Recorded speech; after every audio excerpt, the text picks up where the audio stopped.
हाय सर्वांना, कशा आहात तुम्ही? बरे आहात ना? बरे तर असणारच. तिथे बघू शकतो स्टेज पूर्ण विस्कटलेले आहे.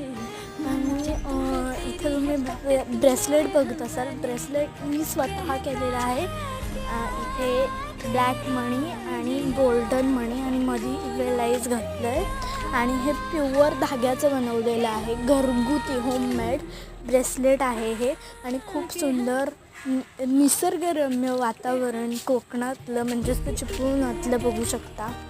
असं मस्त निसर्गरम्य आणि त्यामधोमध तुळस, किती छान वाटतं. आणि आता मी गेली ते काय त्याला म्हणतात, इथे तिरड्याची जी असं बॉल्स असतात ना, त्याचा नाग बनतो असं मी फोडून एकदा बघितलं. माझ्या मैत्रिणी वगैरे म्हणत होत्या तिरड्याचा असं नाग बनतो. Please like, share, subscribe. तोपर्यंत तर बाय बाय. बाय.